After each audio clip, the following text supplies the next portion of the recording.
Race by race, the British Touring Car Championship gets more and more popular, and there's a massive crowd at Brands Hatch for round 5, as for the third successive time, the 1991 champion Will Hoy, number 1, takes his place on the grid in pole position in his 2-litre Toyota Carina. The Toyotas have been staggeringly quick in practice, and team boss Andy Rouse, number 3, is alongside Will, with both nearly a second quicker than anyone else. But there's uproar in the pit lane. Number 8, Tim Harvey's still there, and so's his BMW teammate, Steve Soper. They're late, and they're not being allowed to take their places on the grid. And you'll be penalised for an out-of-position start. The pit lane's open for 5 minutes, and the 2 cars in question, unfortunately, didn't get to the pit exit within that 5-minute period. The rules are quite clear, that's what's happened. They are now allowed to join the tail of the field at the start of the green flag lap. That's exactly as laid down in the championship rules. And that's a bonus for the 2 Toyota men as they line up ahead of John Clelland's Vauxhall by itself in row 2. Ray Bell's BMW next with Keith O'Dore's Nissan, and then Tim Sugden's lonely BMW as Tim Harvey's starting from the back. Row 5, Jeff Allen's Vauxhall and Alan Menu's BMW ahead of Bobby Burton Rose Vauxhall and James Kay's Toyota. 20 on the grid for 20 laps with the Toyotas hot favourites for their third successive win, and they are all away well. On the paddock bend, Hoy's leading on the left, then it's Rouse and Clelland. In car with John Clelland, going up towards Druids, Rouse and Hoy ahead. This is Druids. Hoy leads, Rouse second, John Clelland third. We're in car with Andy Rouse. And behind them at Druids there's a traffic jam. And Ray Bell spun in the middle of it. And he's been hit by Andy Middlehurst's Nissan. But we're at Surtees now. There's John Clelland in third position. And Andy Rouse is attacking for the lead. Number 3, and he's taken it. Rouse leads Toyota. Will Hoy is in second place. John Clelland is third. There is Clelland. Up to Pilgrim's Drop at 130 miles an hour. That's the Vauxhall. Now up to Hawthorne. And Will Hoy is attacking his teammate Andy Rouse. He's going through on the inside. Hoy, number 1, takes the lead. And John Clelland is attacking Rouse. And he's going through into second position. All together now. Hoy, Rouse, Clelland. In car with Rouse, chasing Clelland's Vauxhall. Beagledale, 130 miles an hour. Up to the chicane. Wheel hopping. Look at them. Hoy has Clelland in second position. Behind him is Rouse. On the clearways at 130 miles an hour. We're in car with Andy Rouse, third position. It's Toyota leading, Vauxhall second, Toyota third. All 3 drivers are past British champions. With Andy Rouse out of Clark Curve into top, up to 140 miles an hour. Can he catch the Cavalier? End of the lap. In car with Rouse. Paddock. 3 front-wheel drive cars leading. Tim Sugden's rear-wheel drive BMW, 4th position. Round paddock up to Druids. Hoy leads. There's Clelland, number 2 in second position. There he is. Down to Graham Hill there. And Tim Sugden in 4th place is well in touch as they come up to Surtees. There are the first 3. There is Sugden, and behind him Bobby Burton Rose. In car with Andy Rouse out of Surtees. Now the Toyotas were much quicker in practice, but look at Clelland, he's going through. He's taking Hoy into the lead. Clelland leads, and Rouse is following him through. He's going to take second position, number 3. Round Hawthorne absolutely together. This is magnificent. Clelland leads then. The 2 Toyotas together, round Westfield. And they're off! Both of them off! Well, incredible! Both the Toyotas off and the rest stream through! Wow! And Andy Rouse puts up his thumb, I'm okay. Oh dear, these 2 are teammates, Will Hoy and Andy Rouse. And Andy Rouse's body language says rage and fury. And that has taken the pressure off John Clelland, and the crowd is cheering the Vauxhall on. It looked as though Andy Will went off in the middle on the way through Westfield. Yes, we saw that too, John. And now it's Tim Sugden's BMW up into second place. Here's a replay into Westfield.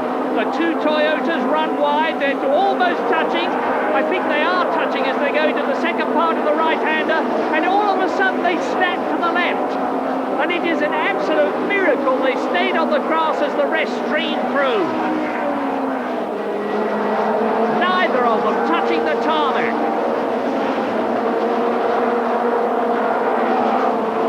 And here is how Andy Rouse saw it. Cleland ahead. Now there is Hoy on the right.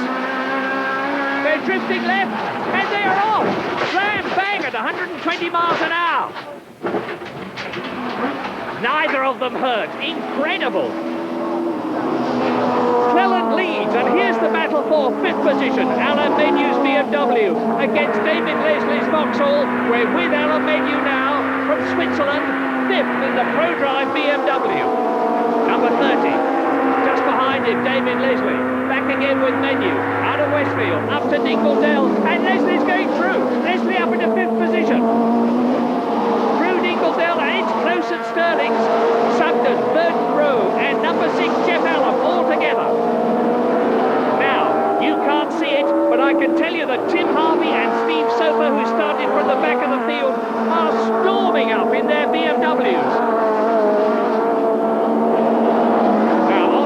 Jeff Allen is attacking Bobby Burton Rowe for third position, both on the big Vauxhalls, up to Paddock. So, Jeff Allen third in the Works Vauxhall, down to fourth, Bobby Burton Rowe, up to Druids, John Cleland leads. Sugden second, Jeff Allen third, Bobby Burton Rowe is in fourth position, and remember how Ray Bell got clobbered at the first corner? So does Ray. Nice and slow going up the hill. I went round the outside, went into Druids, halfway around Druids, someone punted me up the rear, spun me around. And I was sitting against, head on to the traffic, and Middlehurst just came straight into me at 80 miles an hour. It's getting ridiculous, because it's getting like Dodgem cars. It's the first lap, they're crazy. Now this is Keith O'Dore, Andy Middlehurst Nissan teammate. He went off too, but a masterly recovery, he kept it going. And Steve Soper, number 4, is flying through the field. Under the bridge, John Cleland leads. And Allen powers past Sugden to second position. Vauxhalls are first and second. Up to Westfield. Cleland leads. Allen is second. Sugden is third. Up to the battered Toyotas. There's no points for them today. There they are.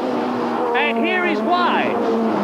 Back to lap 2, riding with Will Hoy and looking back at Tim Sugden's BMW. Out of Hawthorne, down the straight, into Westfield. Tyre smoke, we've lost it. Out, out, out. As the Armco mashes the Toyotas. Under the bridge, into Clearways, that's Matthew Neal being chased by Steve Soper. He's up to 8th position. Keith O'Dore, 9th. We're with Soper, and ahead of him, that's the BMW that won the championship last year. And Soper and O'Dore are closing up on Neal. In fact, Soper is going through at Paddock, up to 7th position. He's through. Keith O'Dore trying to follow him. Now, Keith O'Dore is going for 8th in the Nissan, and he's got it.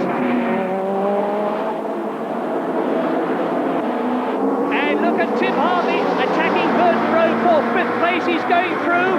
Steve Soper's watching them, and Steve Soper's going to follow. Burton Rowe's run wide. Both the BMWs have passed him. Under the bridge, though, John Cleland leads Jeff Allen, and they're making sure Vauxhall are going to finish first and second for the first time this year. But who's going to be first? Who's going to be second? Cleland has won twice this season. Silverstone and Truxton. Jeff Allen has been third 3 times in 4 races, but I don't think John Cleland's going to give this one away. Round Druids. Park curve. On to the end of the lap. We're building up to 140 miles an hour. Tim Harvey there with Soper. Down into Paddock, 95 miles an hour. And Steve has got to fight for that 5th position. Harvey's going to make him fight every turn of the wheel. Up to Druids. Down to 60 miles an hour. Harvey number 8, Soper number 4, both in BMWs. Out of Druids, down to Graham Hill Bend, 90 miles an hour. And this is Soper's chance. He's closing right up on Harvey. He's going to go through. Yes, he's 5th. Magnificent. What a drive. Soper. And soldiering on behind them, Rob Gravitt, the 1990 champion in his Peugeot 405. Past Carl Jones's BMW, number 22, up into 11th place. Now, Rob has lost none of his touch, but he's still waiting for the more powerful Peugeot engine. In formation at the end of the lap, Steve Soper is with David Leslie, who is fourth. Rear-wheel drive BMW versus front-wheel drive Vauxhall. With Soper. He lives in Monaco, David Leslie lives in Carlisle, up to Druids. So, this is the battle for fourth position, the incredible Steve Soper, fifth place. This is where Steve passed Harvey to fifth position. Surtees, and he's through to fourth, past David Leslie. An incredible passing manoeuvre into the last lap. Now, is Jeff Allen going to go for his first 1992 win? I doubt it, because first and second for Vauxhall will be 19 points and leadership in the Drivers' and the Manufacturers' Championship, but we'll see. It looks like a victory formation to me, and what a crushing win it will be if it is. And there's Matthew Neal in the Ripstock BMW going for 8th past Bobby Burton-Rose Vauxhall. Is he going to get it? Bobby runs wide up the approach to Druids. Matthew goes through on the inside. He's up into 8th position.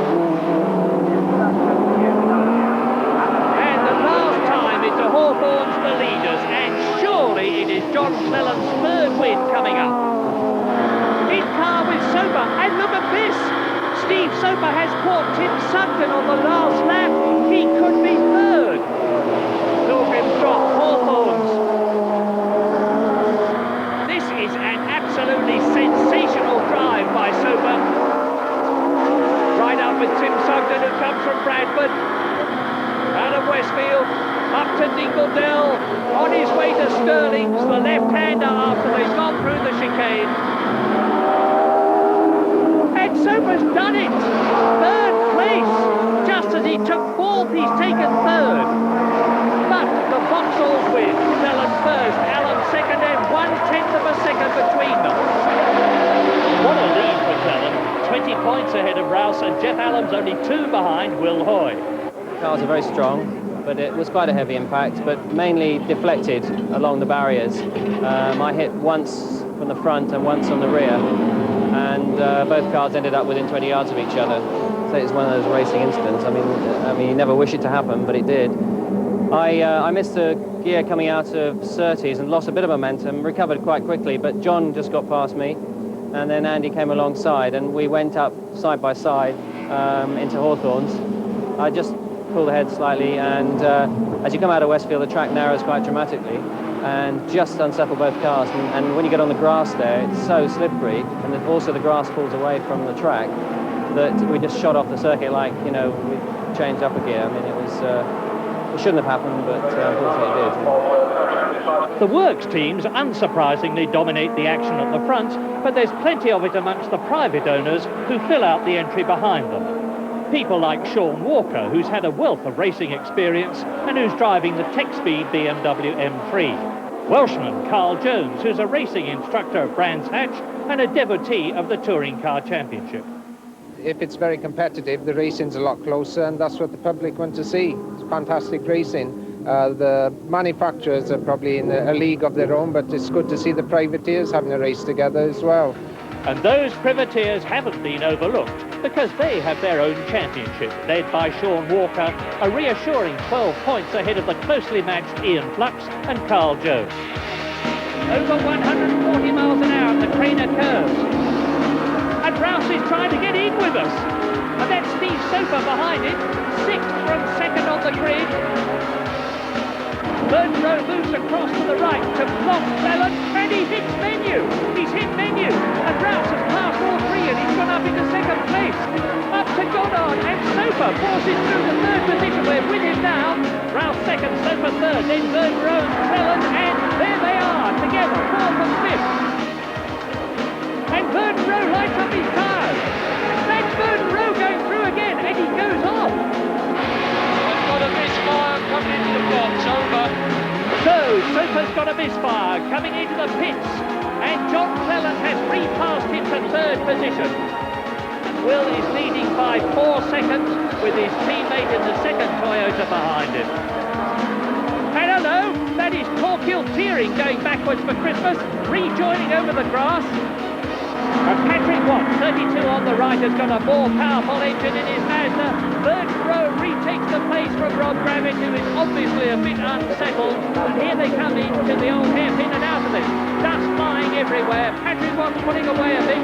Third row hanging on. Rob Gravett is behind him. They're coming up now to McLean's. A terrific scrap in the midfield. And there's somebody losing it. It's Carl Jones. The last corner after this one, round the Melbourne hairpin up to Goddard, which is the last corner. Rouse second. Hoy is going to win. Who's going to be second? It's going to be Cleland. He's passed. John Cleland in the Vauxhall beats Andy Rouse in the last corner. Quite incredible.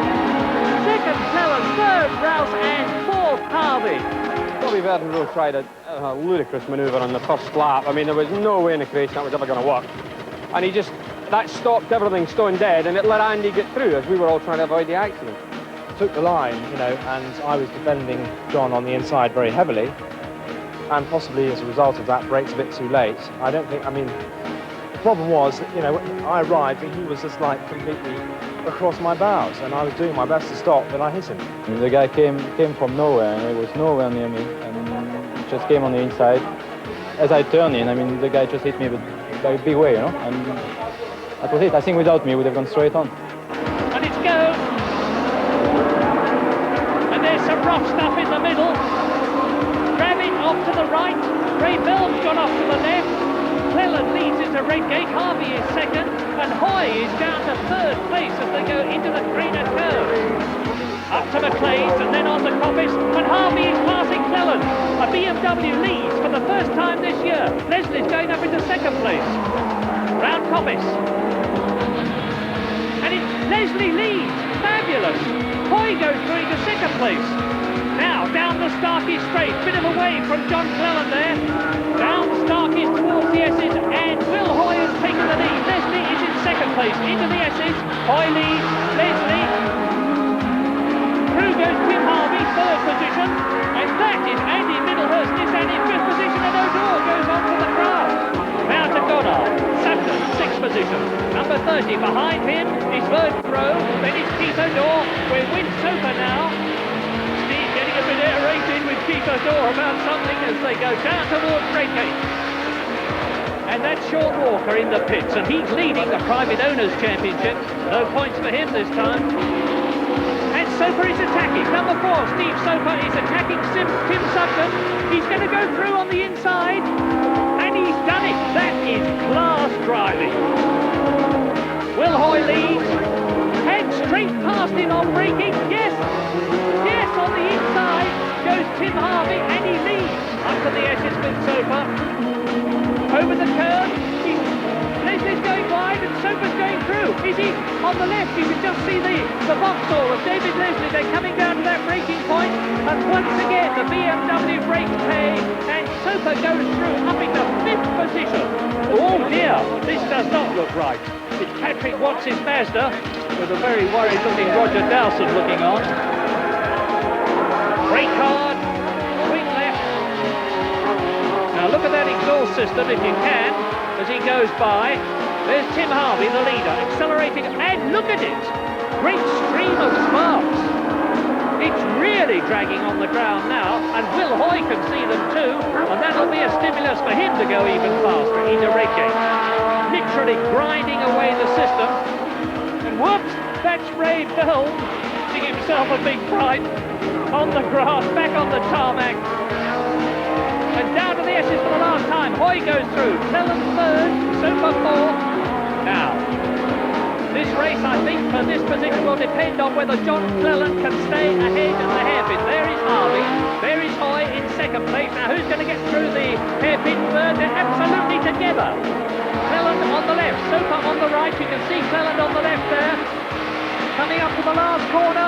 Now Cleland's got to stay ahead here to take that third position, and surely he will. No, he won't. Soper's going through on the inside. I wouldn't have thought there was room. He's pushed Cleland wide. Cleland goes onto the grass. Soper takes third position. Cleland takes fourth.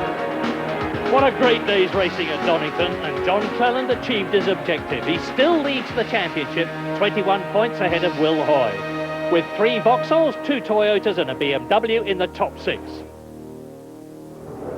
It had taken around 40 minutes to clear the track after Mansell's momentous victory, and most of the huge crowd remained for what promised to be the second best race of the weekend. Round 8 of the Esso British Touring Car Championship saw Vauxhall against Vauxhall, and if there were any team orders between Mansell and Patrese, it was quite clear there were none between John Cleland and Jeff Allen. Lap 7, Allen, perennially a top 3 runner but rarely a winner, shows a new aggression, barging his way into the lead past his teammate and championship leader Cleland. But behind there were other stories. For example, 6th place Tim Harvey, but at this point a frustrated second in his dice with David Leslie.